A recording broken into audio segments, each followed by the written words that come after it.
Good morning students. आज हमारी नई यूनिट स्टार्ट होगी my childhood. My childhood actually APJ Abdul Kalam पे यूनिट लिखी गई है। तो उनकी कुछ जो एक बायोग्राफी थी विंग्स ऑफ फायर, तो उस पर थोड़े से लिखे गए हैं। तो बेसिकली स्टार्ट करते हैं। फर्स्ट पैरा में वो कहते हैं कि उनका जो जन्म है, यानी कि वो बॉर्न हुए थे मिडिल क्लास तमिल फैमिली में, आइलैंड ऑफ रामेश्वरम में, जिसको अभी पहले बोला जाता था मद्रास। ठीक है। इनके फादर जैनुल आबिदीन अमीर नहीं थे, ना ही पढ़े लिखे थे बहुत ज़्यादा। फिर भी उनकी इस डिसएडवांटेज के बावजूद उनकी उनकी जो इज़्ज़त थी, उनकी बहुत ज़्यादा इज़्ज़त थी, उनका रुतबा बहुत अच्छा था और उन्हें बहुत अच्छा इंसान समझा जाता था रामेश्वरम में। उनके पास मेरी माँ थी, एक आइडियल मेट की तरह। आइडियल मेट मतलब आइडियल साथी जीवन जीने के लिए। ठीक है। मुझे उन्हें याद तो नहीं कि उनके घर में हर रोज़ कितने लोग खाना खाते थे जो उनकी मम्मी उन्हें खिलाती थी, पर वो एक चीज़ से श्योर थे कि कोई भी आउटसाइडर, बाहरी या फिर अनजान आदमी अगर उनके घर आता था तो वो भूखे पेट वहाँ से नहीं जाता था। ठीक है। उनके यहाँ वो सब लोग साथ में बैठ करके खाना खाते थे, फैमिली मेम्बर्स के साथ। ठीक है। सेकेंड पैराग्राफ में हमें समझाने की कोशिश करते हैं कि हमारा जो चाइल्डहुड है, ठीक है, ये अकेले नहीं थे, इनकी फैमिली में कई चिल्ड्रंस थे और एक छोटे से लड़के थे जो कि पैदा हो गए थे एक मतलब लंबे लंबे माता पिता के यहाँ, यानी कि इनके पिता की भी हाइट बहुत लंबी थी, इनकी मदर की भी हाइट बहुत ज़्यादा लंबी थी, पर ये थोड़े शॉर्ट रह गए थे। ठीक है। वो अपने एंसेस्ट्रल हाउस मतलब जो पापा लोग या दादा लोग का जो घर होता है उसमें रहते थे, जो कि बना हुआ 19th सेंचुरी से बना हुआ था। और वो पक्का हाउस, उस ज़माने में भी वो एक पक्का हाउस था। ठीक है। और किससे बना था? लाइमस्टोन और ब्रिक से, ईट और लाइमस्टोन से। ठीक है। मॉस स्ट्रीट में वो लोग रहते थे रामेश्वरम की। उनके जो फादर थे वो ज़्यादातर बड़ी जो लग्जरीज़ है उसे अवॉइड किया करते थे, मतलब कंफर्ट और लग्जरीज़ को, पर फिर भी उनके घर में कभी भी किसी चीज़ की कमी नहीं होने दी उन्होंने, जैसे कि मेडिसिन, क्लोथ, फूड, ये सारी चीज़ें उन्हें अवेलेबल थी। ठीक है। इनफैक्ट वो कहते हैं कि उनका जो चाइल्डहुड है वो ज़्यादा सिक्योर था, मैटरनली भी और इमोशनली भी। मैटरनली मतलब कि उनको रहने खाने के लिए सब चीज़ें सही से मिली, और इमोशनली मतलब उन्हें प्यार भी उतना ही मिला जितना उन्हें चाहिए था। अब ये बताते हैं कि इनके बचपन में जब सेकेंड वर्ल्ड वॉर ब्रोक हुई थी, मतलब 1939 में, ठीक है, तो ये सिर्फ 8 साल के थे तब। उन्हें रीज़न तो पता नहीं था कि ये क्यों होती है, और अचानक से जो टर्मरेंट थी, टेमरेंट मतलब वो टेमरेंट सीड मतलब एक तरह के घाव पे लगाने के सीड्स आते हैं, तो उनकी डिमांड अचानक से मार्केट में क्यों ज़्यादा बढ़ गई।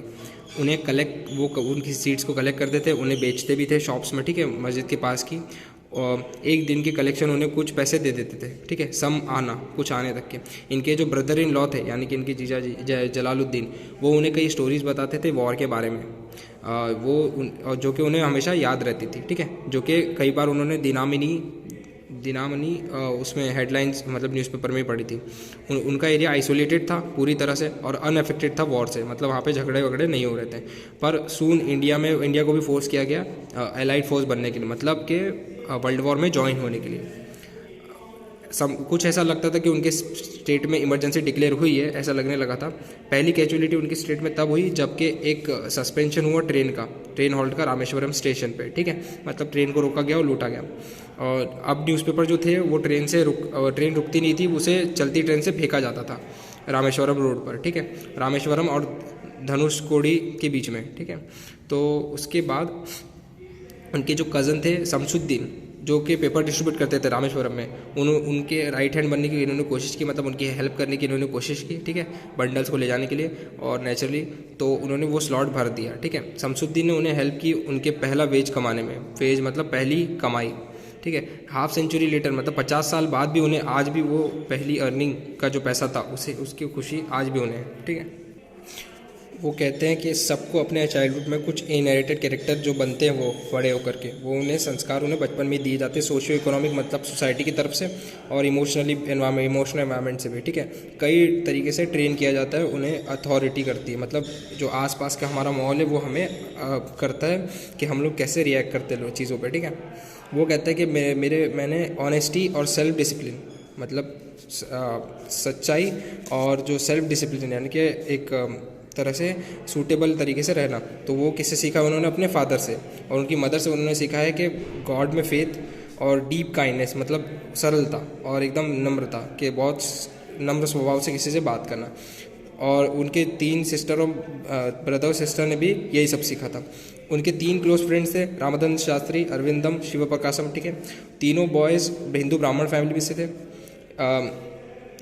इन लोगों के बीच में इन्हें कोई भी डिफरेंस नहीं दिखा उनमें और इनके, ठीक है, उनके रिलीजन डिफरेंस की वजह से या फिर उनके बड़े होने की वजह से। इनफैक्ट रामादान शास्त्री जो था उनका पहला फ्रेंड, वो तो रामेश्वरम के सबसे बड़े मंदिर के टेम्पल के सबसे बड़े जो पुजारी थे उनके बेटे थे, ठीक है। और लेटर उनके जो पिताजी थे उन्होंने रामेश्वरम टेम्पल में पुजारी का काम किससे लिया था, उन्हीं के पिताजी से, कि उनके पिताजी जो थे अरविंदम, उनसे उन्होंने ले लिया था, ठीक है। और शिव प्रकाशम जो था वो केटरिंग कॉन्ट्रैक्टर था साउदर्न रेलवेज में, ठीक है। वो बताते हैं कि during the annual Shri Sita Rama Kalyanam ceremony, मतलब वो एक वहाँ पे एक फेस्टिवल होता है श्री सीता रामा कल्याणम, मतलब राम जी की मैरिज कराई जाती है सीता जी से, तो वो एक फेस्टिवल होता है। तो उनकी फैमिली अरेंज करती थी बोट्स उसके लिए, कई प्लेटफॉर्म्स के लिए, ठीक है, जिसमें वो लोग प्लेटफॉर्म पे रख के, मतलब बोट में वो ले जा करके उन्हें डुबा सकें, ठीक है। उनके लॉर्ड वो कहते कि वो अपने इस मैरिज में कई हेल्प कराते थे वो लोग। वो कहते कि मतलब वो जो जगह थी जहाँ पर शादी होती थी वो पॉन्ड के यानी कि तालाब के बिल्कुल बीचों बीच थी, तीर्थ रामा तीर्थ जिसे कहते हैं, और वो उनके घर के पास ही था। तो इवेंट देखने ये हमेशा जाया करते थे।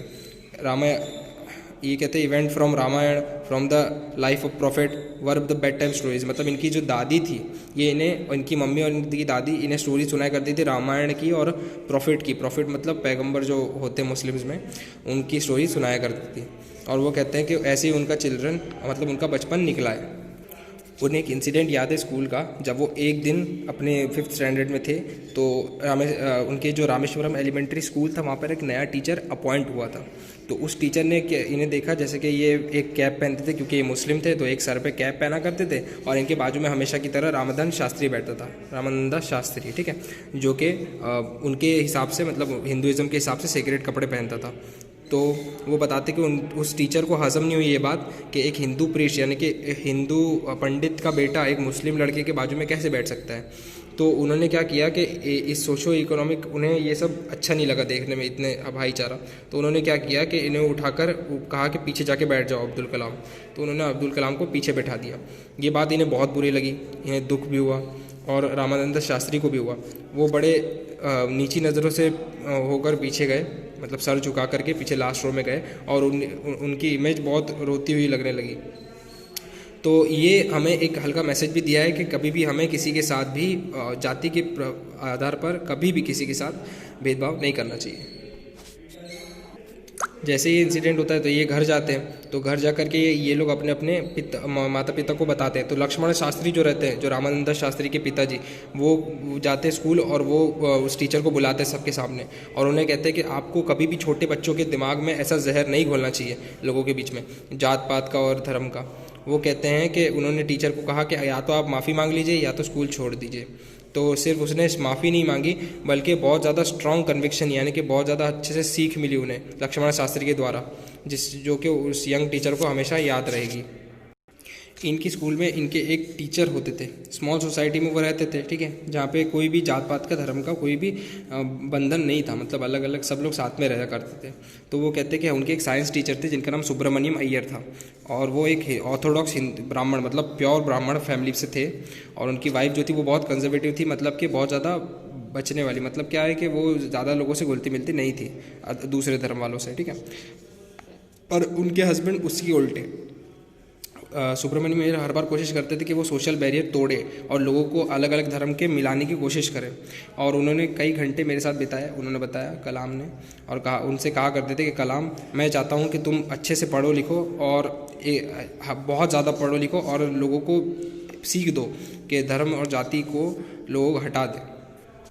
ये एक इंसिडेंट बताते हैं कि एक दिन उन्होंने, उनके जो टीचर हैं सुब्रमण्यम अय्यर, उन्होंने उन्हें घर पर बुलाया खाना खाने के लिए। तो उनकी वाइफ बहुत डर गई।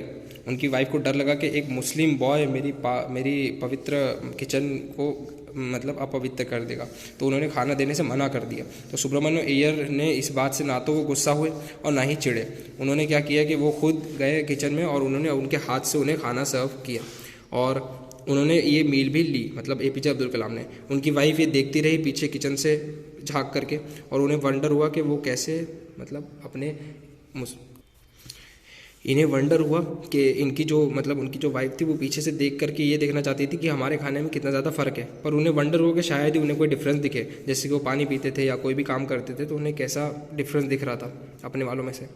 जब मैं घर छोड़ रहा था मतलब खाना खा करके, तो सुब्रमण्यम ने उन्हें फिर से कहा कि नेक्स्ट वीकेंड तुम फिर आना खाना खाने के लिए, और उन्होंने उनके हेजिटेशन ऑब्जर्व करते हुए कहा कि अपसेट मत हो, अगर तुम सोसाइटी को चेंज कर सिस्टम को चेंज करने की कोशिश करोगे तो ऐसे इंसिडेंट्स तुम्हारे सामने हमेशा आएंगे। तो जब वो नेक्स्ट वीक उनके यहाँ गए तो सुब्रमण्यम अय्यर की वाइफ इस बार ना तो सिर्फ किचन में रही बल्कि उन्होंने खुद उन्हें खाना सर्व किया उनके खुद के हाथों से।